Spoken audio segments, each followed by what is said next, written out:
الحمد للہ الذی خلق الانسان والصلاة والسلام على عبده الذي فضله بالعلم والإعجاز والبيان وعلى سائر أهله وأصحابه صلاة قائمة على ممر الزمان اما بعد۔ عبد الرحمن بھائی نے پوچھا ہے کہ رمضان کے مہینے میں ایک شخص کی آنکھ سحری کے بعد کھل گئی، اس نے اسی وقت قصداً کھا پی لیا، اس صورت میں اس پر کفارہ ہوگا کہ نہیں؟ اگر اس شخص نے سحری کے بعد جب اس کی آنکھ کھلی ہے قصداً کھایا پیا ہو، یعنی روزے کی نیت نہ کی، اس کی روزے کی نیت نہ ہو اور اس نے کھا پی لیا، تو اس صورت میں تو اس پر کفارہ لازم نہیں ہوگا۔ البتہ اگر اس نے روزے کی نیت کی تھی اس کے بعد پھر کھا پی لیا قصداً، تو اس صورت میں اس پر کفارہ بھی لازم آئے گی اور قضا بھی لازم آئے گی۔ یعنی کفارے کی صورت میں اس کو 60 روزے رکھنے پڑیں گے اور ایک روزہ قضا بھی اس کو کرنے پڑے گی، یعنی ٹوٹل اس کو 61 روزے رکھنے پڑیں گے۔ سعید وزیر بھائی نے پوچھا ہے کہ ہم جو دکان کے مالک کو ایڈوانس رقم جمع کروائی ہوتی ہے اس پر زکوٰۃ ہے کہ نہیں، اور اس طرح ہم نے جو دکان میں سیلنگ وغیرہ کروائی ہوتی ہے اس پر بھی زکوٰۃ ہے کہ نہیں۔ جو دکان کے مالک کو ایڈوانس رقم جمع کروائی جاتی ہے اس کا حکم قرض کا ہے، جس طرح دیگر قرض اگر کسی نے کسی کو قرض دیا ہو تو اس کی زکوٰۃ دینے پڑے گی، اسی طرح اس کی زکوٰۃ بھی دکاندار کو دینے پڑے گی۔ اور جو پوچھا گیا کہ دکان میں سیلنگ وغیرہ کروائی گئی، تو دکان میں سیلنگ وغیرہ کروائی جاتی ہے یا اس طرح اور کوئی ڈیکوریشن کا کام کیا جاتا ہے، تو اس پر اس طرح یا سیمنٹ وغیرہ یا اینٹ وغیرہ جو چیزیں استعمال ہوتی ہے، جو مٹیریل استعمال ہوتا ہے، تو اس کی قیمت پر زکوٰۃ نہیں ہے۔ باقی جو دکان میں جو مال تجارت ہے، جو مال پڑا ہوا ہے، تو اس پر جو ہے وہ زکوٰۃ واجب ہوگی۔ مولانا مجاہد صاحب پوچھ رہے ہیں کہ اگر کوئی شخص صاحب استطاعت ہو جائے جس کی وجہ سے اس پر حج فرض ہو جائے لیکن وہ حج ادا نہ کرے کہ 1-2 سال بعد پھر غریب ہو جائے،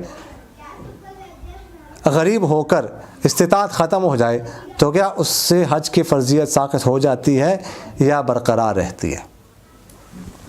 جو شخص صاحب استطاعت ہو جائے، یعنی اتنی استطاعت ہو کہ وہ حج کے لیے سعودی عرب جا سکتا ہے، آ سکتا ہے، اور اتنے دنوں کا جو خرچہ ہے اپنا وہ برداشت کر سکتا ہے، آنے جانے کے اخراجات برداشت کر سکتا ہے، اور اس کے جو زیر کفالت بچے ہیں، بیوی وغیرہ ہے، اتنے دنوں کا خرچہ بھی اس کے پاس ہے، وہ برداشت کر سکتا ہے، تو اس صورت میں اس پر حج فرض ہو جاتا ہے۔ اب جب ایک دفعہ حج فرض ہو جائے تو پھر اس کی فرضیت جو ہے اس وقت تک ساقط نہیں ہوتی جب تک حج کو ادا نہ کیا جائے۔ ادا کرنے سے ہی فرضیت ساقط ہو جاتی ہے۔ ایک دفعہ فرض ہو جانے کے بعد پھر فرضیت تب ساقط ہوگی جب ادائیگی حج کی ہو جائے۔ جب دوبارہ انسان غریب ہو جائے، استطاعت ختم ہو جائے، تو اس کی وجہ سے جو حج فرض ہوا تھا اس کی فرضیت ختم نہیں ہوگی، بلکہ اس کی فرضیت برقرار ہے۔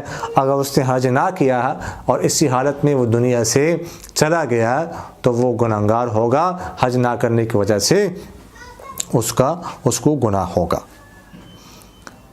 احمد سعید صاحب نے سوال کیا ہے کہ اگر دکاندار سیزن میں کسی سے مثلاً 10 لاکھ روپے لے لے، یہ طے ہو جائے کہ پر سوٹ اور پر جوتا آپ کو 5 روپے دوں گا اور سیزن کے بعد واپس پیسے ملیں گے، باقی نقصان کی بات نہ ہو، کیا یہ جائز ہے؟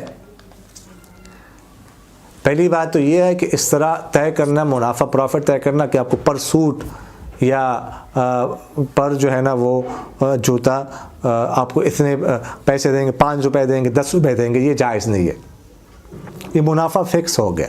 اس طرح پروفٹ فکس کرنا یہ ناجائز ہے، یہ جائز نہیں ہوتا. پروفٹ فکس نہیں کر سکتے. منافع کا فیصد طے ہو سکتا ہے، منافع کا فیصد فکس کر سکتے ہیں، پروفٹ فکس نہیں کر سکتے، یہ ناجائز. اور دوسری بات یہ ہے کہ یہاں پر کہا جا رہا ہے کہ سیزن کے بعد ہم آپ کو پیسے واپس دیں گے، یعنی پیسے جو ہے نا وہ آپ کے ڈوبیں گے نہیں، یہ ذمہ داری دی جا رہی ہے. یعنی الفاظ دیگر آپ کا نقصان نہیں ہوگا، آپ ہمارے ساتھ صرف نفع میں شریک ہیں، نقصان میں شریک نہیں ہے، تو یہ بھی ناجائز ہے. لہٰذا یہ جو معاملہ ہوا ہے اس کو ختم کرنا، پھر فور اس کو ختم کیا جائے، اس کو ختم کرنا ضروری ہے. یہ ناجائز ہے. دوبارہ جو ہے نئے سرے سے معاہدہ کر کے منافع کا فیصد جو ہے وہ طے کر لیا جائے. اقول قولی هذا استغفر الله لي ولكم ولسائر المسلمين فاستغفروه انه هو میرا دل بدل دے، میرا دل بدل دے، میرا دل بدل دے، میرا دل بدل دے.